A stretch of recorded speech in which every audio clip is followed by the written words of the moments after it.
But we're going to talk today now about cashing in on camera. Cashing in on camera. I'm sure she'll probably tell you, have live events. But anyway, it's part of it. Maybe. Hi, Sheryl. Hey, Tim. How are you? Can you hear me? I'm good. It's good to have you in from Canada today. You're all dressed up. Like you must be like a camera person or something. I must be. I must have spent some time on television. Can you hear me okay? So your voice seems to be delaying with your speech. Okay, hang on. I want to see if I make sure I got that right. Give me 1 second. I'm going to just check my camera and mic. Hang on.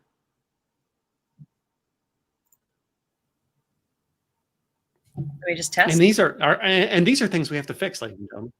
Okay, one more time. Yeah, testing here. 1, 2, 3, 4, 5, 6, 7, 8, 9, 10. Can you hear me now? Here, let's try this. Yeah, it's your voice is a little bit. That's okay. Your voice is a little delayed. How about this? How's that working? I'm just checking microphone. I'm checking all my microphones now. How's that, Tim? Does that sound better to you? That's better. Yeah. Is that better? Okay, I'm on the Yeti now. Okay. I don't know what it is. Just every now and then you get the delays. But anyway, do you have a PowerPoint you use or? I do. Do you want me to bring that up now? Share screen so I can make sure I bring it up. Okay, sure thing. So, do you see it now? Yep. So what I'm going to do is I'm going to leave it up to you and set the clock. I'll see you in 25 minutes. Okay, sounds good. Thank you. Thanks so much, Tim. I was actually just listening to a lot of what you were just saying there, and I concur with you. I mean, it's just, we have to get out there. We have to speak. And really what I'm going to talk about today is how do we speak? Because video is a form of speaking. And so cashing on camera is a concept of how do you actually leverage this really powerful medium of video to make money from it? How do you build your audience? How do you grow your business? And when I sat back and thought about how we can do that, I came up with pretty easily 30 different ways that video is valuable to your business. I'm not going to bombard you by going through all 30 of these, but suffice to say that there are a multitude of ways in which video can benefit you. I think the most important ones that I really want to draw your attention to today are number 20, which positions you as a leader, and also number 8, heightens authority. Some of the other ones I think that are really interesting are, shortening the sales cycle, boosting engagement, generating leads. These are all very powerful things that you need to be doing in your business in general. The thing that I'm excited about with video is that it helps to speed up that process. So why is that? Well, if we look at statistics, and this is from, and there's actually a typo on this slide from Oberlo. It's actually supposed to say Cisco 2019 as the source, but video's role in internet traffic in general. In 2022, which is not that far off, Cisco is stating that 82% of the global internet traffic will come from video streaming and downloads. So why do I tell you this? Because I want you to, if you haven't already recognized that video isn't going anywhere. Video is key. Video is essential, especially in this post-pandemic world that we live in. If we look at Zoom communications, over the last, however many months that we've been, in the pandemic and everything, their stock prices have like tripled and quadrupled. The whole world is using video, and that's not going to go away. If anything, what's happened is that it's sped up the adoption of video for a lot of people. I happen to have been doing video for a very long time. And so 25 years as a TV broadcaster up here in Canada, and I've done thousands of hours of live television broadcasting. I have served as a news manager of a 17-person department across the country. I have done commercials and voiceovers, and I've taught college, journalism students at college. I have been an on-air presenter myself and a reporter, and so many different roles. What I've done is I've transitioned from the broadcasting world because that industry really went through a massive revolution because of digital. Well, I made a decision to be on this side of things. I thought, well, why stay in the industry that's crumbling? I want to be on the right side of history here, right? So I decided to go into digital. And as a result of that, and now I have the great pleasure and really I'm humbled to work with some amazing people. Wendy Buchanan, for example, helped her launch her YouTube channel, get to her first 100 subscribers, 15,000 views, starting literally from scratch. And Nicole Pereira, who I've been working with now 3 years and running, where I help her at her Honda dealership and now even her Growth Academy. And what we're really doing is we're creating authority for them. We need to position, and so do you. You need to be positioned as an authority, as a leader, as an expert at what you do. It's really, like Tim was saying, it's really no different than what he was mentioning about being on stages, whether virtual or in-person stages. What is the benefit of getting on stages? It's to be seen as a leader, as an expert at what you do. Video just happens to be another medium in which we can do that. And the beautiful thing is that you have that ability in the palm of your hand because you all have a smartphone. And so gone are the days now where you have to have a $50,000 broadcast camera to get a video created. We all have the ability to make that. I'm sure that's not a surprise. So I want to ask you this question. Are you acing your business? Are you acing your business? Acing your business means to be authentic. So do you have authenticity in how you're presenting yourself online through video? Are you creating valuable content, and are you putting that content out there for people to see? And it's interesting. You may look at this and go, yeah, this sounds, of course we want to expose our content, but you'd be amazed at how many people I speak to who go so far as to get the courage to create that video, and then it lives on their phones and they can't press publish. And then some people don't make the content at all, and they wander around. They're stuck in funnel land. They're stuck in creating the perfect opt-in. They're stuck in doing what they think they ought to do. It's not really your fault. We've been taught and told that we have to have these complicated, technologically heavy funnels in order to, and then so many people spend so much time on the funnel that they negate the part that's actually going to move their business, which is speaking, which is being visible, which is being seen. And so I want to paint this picture for you because you really just need three things. To have online success, you've got to be authentically you, you've got to be creating valuable content, and you have to be putting it out there. You've got to publish the content. When you don't, if you're missing any one of these three things, what happens is it's going to be a very long road to monetization, right? If you are not doing one of these things, you're going to remain a best kept secret. And that is not going to help you or your clients or your future clients and customers. And if you have one of these things missing, it's going to be really difficult for you to build a following of fans, right? To build a following, to build an audience. So it's really key to I try to make this as simple as possible. And some of these things are going to come more naturally to some of you than others, but we need all three components. So for example, with the authenticity piece, gone are the days now, and Tim's a really great example of this, is Tim is so authentically him, right? And so you don't see Tim dressed up in corporate tie, jacket, doing the corporate thing and just reciting something that's on a teleprompter or reciting something word for word. It wouldn't be authentic to him. What he does is he comes in and he talks to you like a normal person. He's just having a conversation with you. And that's what works for most people now. I don't think that promotional videos in that corporate sense are really going to be effective at all going forward. They already have been losing their efficacy over the last many, many years. But now with COVID-19 and the world we live in, it's just sped up. Content needs to be valuable, guys. It needs to be not overtly promotional. It's the 80-20 rule. 80% needs to be giving, goodwill, helping, service, and then you've earned the right 20% of the time to ask for something in return. And the exposure piece, again, guys, if you're not using social media properly or strategically, then you're missing out on a huge opportunity. And I would even go so far as to say podcasting. what I do in my company and how I do it for myself and clients is I repurpose my video content to a podcast. So there's lots of different ways to expose your content to more people. And by the way, if you have questions, please post them in the comments. And at the end, I'm actually timing myself here so that I can build in some time to answer your questions closer to the end. So I'm just checking my time here. Bear with me. Yeah, okay. Still doing great for time. So if you have questions, please let me know in the comments and I'll build in some time for that. Now, if you're saying to yourself, okay, Sheryl, you're preaching to the choir here. We know we need video. We know we need video, but I have no idea. I don't have any idea what to say or how to structure that video or how does it work? What should I do?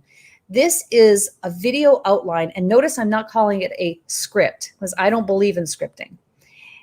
When I was a broadcaster, even when I was a broadcaster, you know, many of the 6-7 minute live segments that we did were unscripted, you know, so we would go on and we would just tell stories.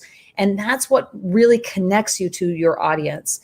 So there were very few things that we scripted. So I really don't believe that you need scripting. What you do need, though, is a strategy for structure.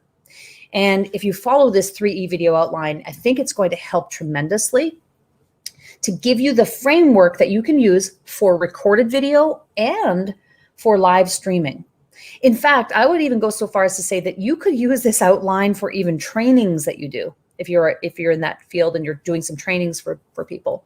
So the outline is this: 3 E's: engage, educate, and enroll. And again, remember, I'm speaking from the perspective of those of you who need to be positioned as authorities, as leaders, as experts. You know, most of you who are in that camp are people who are in the e-learning space. Maybe you have programs of your own that you want to sell. You have a program, you have a course, you have a coaching program, a mastermind. That's really what this is. This is really built for you. Let me break down each of those sections for you quickly here. In the engage section of your video, so now we're creating the video. Again, there's a whole piece around planning that we'll get to in a moment, but I'm just talking about when it's time to produce the video. And I do this week in and week out, guys. I use this outline for myself. Say something that's going to grab attention at the very beginning of your video. That could be a startling statistic. It could be a bold statement, maybe something that you believe in fervently, right? A bold statement, a quick question. I think the quick question is probably the easiest one to start with if you're looking for a place to start. So it could be just asking, again, very pithy, not a long drawn out question, just a very quick question at the beginning. The second part is to educate, which is to make it meaningful. We want to look at ways, how can I be of service? It's a service mindset. Share 1 to 3 key ideas, and I want you to share those pieces through you, not necessarily about you. You want to be thinking about results-oriented insights for the person who's watching. If you do that, you will make your videos meaningful to people. This is where people go wrong because they're promoting, right? A lot of people are still, marketing like it's 1999. And I am a Prince fan. Trust me, I'm a Prince fan. However, I do not want you to market like it's 1999. You got to market for the year we live in, right? And marketing in the year we live in means reciprocity. It means giving and being of service. And in time, what happens is you build fans and followers. Remember when I talked about that in the ACE model there? So talk about things through you, not about you. It could be that you had a personal experience with something. Great. You can share that story of the personal experience that you had or the lesson that you learned, but always looking at, okay, but how does it matter? What does it matter to the person watching? What's the lesson that I learned? And turn that back so it's meaningful to the person watching. That's the key to it all. And that's what I did for my entire professional career, really, right? And then the next step is to enroll, right? Give a next step that it could include a call to action. In other words, the action that you're calling people to take. Promote to other platforms of your own or others. Resources, provide more resources, provide that next step, whether it's your own or someone else's.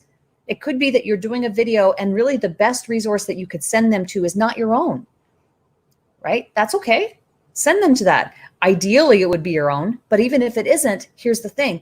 If you send people to a resource that even isn't your own, guess what happens? The person who's watching that video goes, oh, they're not trying to sell me anything here, right? And what does that do? It builds loyalty.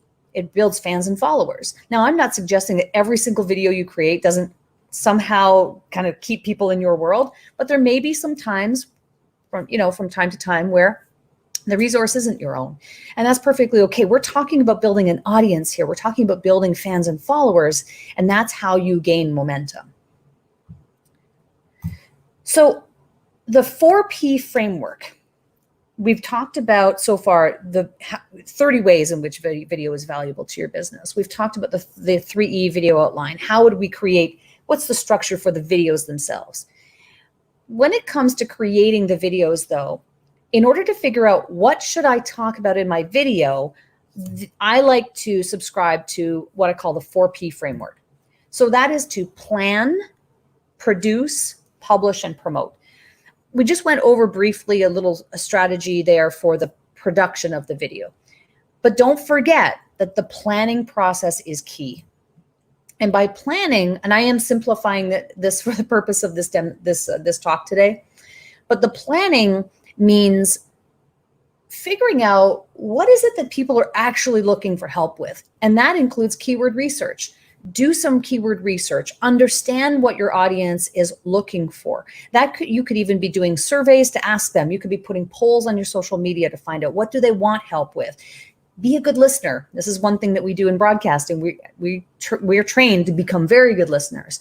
Be a good listener. Take notes of what people are asking you in conversations offline and online. But keyword research and reverse engineering the process is really the key thing to do, and most people don't. Most people they're making a video because they know they should, and so they're talking about things that really are not relevant to their audience. They're just making the video for the sake of making the video. Planning and keyword research is really, really key. So I took a screenshot of my analytics on my YouTube channel moments before this talk today, because I like to give you the latest stuff. So this was just taken moments ago. In the last 90 days on my YouTube channel, I've gained 6,000 subscribers in the last 90 days. I've had over 500,000 views of my videos. I've also made some money at it as well, which is great. But my monetization strategy isn't through AdSense. It's not that money there is just extra money. What I'm doing is I'm building fans and followers. I want people to get to know me because I know that what I do helps. So I show this to you, the back end of things, to show you what's possible. If you plan, if you do the plan, produce, publish, and promote framework, and if you adhere to that, which is what I teach in my courses, is what I teach in my coaching, that's the process. And when you do that properly, you can get some really great results. I am showing you just a snapshot of my most popular videos on my channel. I just passed 317,000 views on my most popular video on my channel that was produced just over a month ago. That's amazing, guys. Okay, that's a lot. And it's because of the planning process that I did. Now, I'm not saying that every single one of my videos is 317,000 views, but what would it mean to you to have a video with 317,000 views? I think most of you would agree it would be a good thing, right? Even the next most popular video has 75,000, 50,000, 22, 17. Now, I've got videos that also have 150 views, right? Now, so really, but it's about consistency. It's about staying in there and going, okay, I'm doing this. I'm committed to my audience week in and week out. And that's what it takes to get those types of results. So remember, plan, produce, publish, promote. The producing part, you use the 3E video outline as I mentioned, and you also are going to just keep it simple. Smartphone, webcam. It does not have to be a 5-point lighting system and super complex. Make your videos look great, of course, as good as you can make them. We do a virtual video production service in my company, and much of it is done through Zoom, right? Look at these influencers, some of them who you may know. These are snapshots of their videos at the very early stages of their channels. There's nothing fancy going on here. And that's where I think a lot of people fall off. They get stuck in perfectionism, and they don't take that first step for fear of not having it perfect. And you have to get over that. The publish phase is social media. It's your website, it's your blog, it's publishing it and getting that message out to as many people as possible. But what I like to suggest is that YouTube is a great place to start from. Create the content, connect that content, then connects with more people. And the more people find that interesting and intriguing, they share it with their networks, the more it gets connected to other people, the more you have the ability and really foster an environment where you can actually start to monetize that content and promote it on your email list, to groups that you're a part of on LinkedIn or Facebook, or even in private messages. Suggest your own videos within your own videos. Schedule posts as well. So I'm going through this fairly quickly in the interest of time here, but this is a snapshot of my content strategy. And at the core of it is YouTube. And YouTube is a great place for really 85% of people should be and could be starting with YouTube, or possibly Facebook too.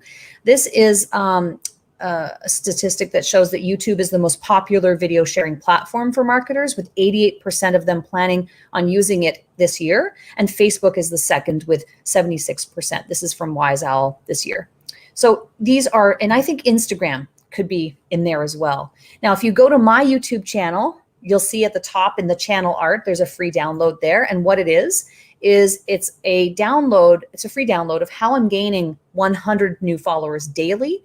And you're stealing my content strategy on how I got crystal clear and hyper productive at gaining over 100 new fans and followers every single day. And what you'll do is you'll download this, you'll get a video where I walk you through that little mind map that I showed you, and you'll get a copy of the mind map so that you can emulate it for yourself. And it's been a tool that I have used in my business. It's helped me gain a lot of clarity. And now I'm sharing it with you. I'm going to stop the sharing here. This is, and I would just screenshot this if you want. You can also just email me. Just email me, Sheryl@SherylPlouffe.com, and say, hey, heard you on Tim Gillette's Summit. How can you help me? And I'd be happy to send you any and all resources that I can to help you to increase your authority and income with video. And I'll stop the share here. We've got, we're at 21 minutes. I've got 4 minutes left, Tim, where I can answer some questions from people in the chat. So do you want me to bring some? Let's see what we have. Anybody have them up here? We can bring them up. Sure. All right. Questions. I'm looking for question marks, guys. I'm gonna bring some of the comments up. Mind mapping, yes. Hi, Cassandra. Nice to see you, Lauren. Great.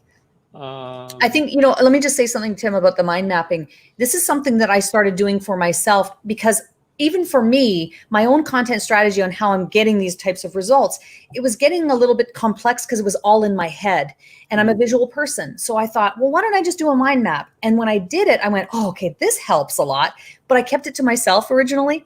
And then just in the last few weeks, I shared it on a training, and someone wrote me a long message and said, I was praying to God that something like this would come along, and it did. And I went, oh, wait a minute, maybe I should be sharing this more. And that's why I created that download. Yeah. And it's funny, how some mind maps work for some people, but that's it. I mean, she found something that worked for her and did it. Mind maps are a great thing. That works for a lot of people. You know what I mean? And I'm glad you shared that. So yeah, I had some, my note that I wrote down from you was being relevant to the audience. Absolutely. Being relevant to the audience. And I know, I don't know if I shared it with you, but I mean, I've shared it with many people. I spoke at a conference one time that basically, because I bought a spot on stage, I thought like, okay, great. I'm just going to go share my stuff. And like, I'm over here on the East Coast and the conference is entirely on the West Coast. And the founder of the conference comes up and goes, dude, people are like leaving because you're not related to what we're talking about. Well, your content online, all right, if it's not related to what they're searched. So basically, yeah, it's great that you're sharing this great video about how to make your roses better. All right. But if in the middle of making your roses better, you got to talk about your grandma's pancakes. Right. Exactly. And that's what I meant by you can tell stories through, and this is what broadcasters get really good at, and they get really good at being succinct in describing those stories or telling those stories. You have to get to the point quickly. Don't belabor a story because you like the sound of your own voice. Yeah. Right? You have to find ways to, and this is about storytelling, Tim, being a better storyteller in general. Tell a story, get to the point, make it meaningful, and move on. Yeah. So I like this, what Cassandra put up, but then I'm going to pull this question up from Alex. Alex, I want to get started with YouTube. Can you help me? I know she can help you, Alex. You'll get in touch, Alex, and we'll talk. Alex, it was in here before. All right, this is where you need to go next, Alex. Yeah. That's how I got a hold of her. Yeah. Well, and I, you know what, this is the thing. It's really interesting. Can I just speak to the point of consistency? Yeah. And Tim, I've been doing a video every single week in and week out for years. Right. And so sometimes I think with video marketing, people think, oh, I just need to put up a couple of videos and the leads will just flood in. And it can work that way. I have had videos where I've published them and gotten a client almost immediately. But I've also had videos that have been up for a year and didn't get traction until someone found it. Just the right person found it. And so there is so much about video that is, maybe the word is, I don't know if it's intangible, but we're talking about brand awareness here. What is the value of brand awareness and how long does it take to get brand awareness? You have to be consistent. You have to be creating content consistently and be in front of people and omnipresent. And then eventually people go, oh, she's that girl who does the video. It takes time. Well, I mean, where was it that I've actually seen this in meetings where people, well, like the songs. Do you remember the band Fun that come out a couple of years ago, and all of a sudden they were, you know what I mean, Grammy winners, and everybody's like, yes, well, these guys are new. I'm like, and they're like, and they come out and said, no, we've been actually out here for about 15 years. You're just now finding us. Great point. That is why you need to be creating video all the time, because when that one pops up, now they see everything you've been doing for years, as opposed to your first one's the hit and you got no backup material. Well, if I can use an analogy that's very close to my heart here in Canada, which is the hockey stick. You know, it's the hockey stick that goes like this and you're consistent. And then all of a sudden it starts to veer up. And that's when you gain that momentum. Sometimes that's how it is. That's entrepreneurship. That's not just video. That's entrepreneurship. You're right. You're right. So, I mean, so much. Anybody else on that? Let's see what some of our other comments here. I know. So mind mapping, we had conversation. I struggle with what content my prospects want to hear that would be different than what everyone else in my field is doing. Yeah. Lauren's now one of my new mastermind members, and she's in real estate. So, you know what I mean? It is so hard. I think, I mean, you probably help your clients the same thing what content do I put out? It's interesting, Lauren. A new client of mine is a real estate broker here, lives 2 hours away from where I live. And we're starting to work together. And we're going through that process right now, because one of the things I recommend is to figure out some content pillars. You want to almost theme out, look at themes. Think about it like, well, if I have a YouTube channel and I need to have playlists, what would the themes of those things be? Here's what happens sometimes, whether it's real estate or really any industry, is it ends up being a mishmash of so many things because there's so many things and directions you could go in. Start getting really known for a few different pillars or themes of content, especially in real estate. So for example, with his case, we decided on, I think we ended up with 5 different pillars, right? Buying, selling, investing, condos, and careers, real estate careers. And so we're going to start creating content and building the content for him to fill those themes and only those themes. Yeah. Great on that. So I like this one. Sometimes it will only click because of how you said it. You know what I mean? How often are you helping your clients, Sheryl, where basically, you know, a million other people have said it, but you helped them go, hey, this is how you should say it a little bit differently. And have you had that case? Yeah. Well, I think I deal with a lot of people who have imposter syndrome, right? Mm-hmm. Because they go, well, who am I? I mean, so many other people are talking about real estate or health or whatever. It's like, yeah, but to Cassandra's point, it's never been said by you. Mm-hmm. And so how do you bring your authentic voice into it? Through stories, through experience, through insights, through lessons you've learned that nobody else has had those experiences. As long as you, again, make it meaningful and find ways to tie that back into what it matters to the person who's watching, then you win.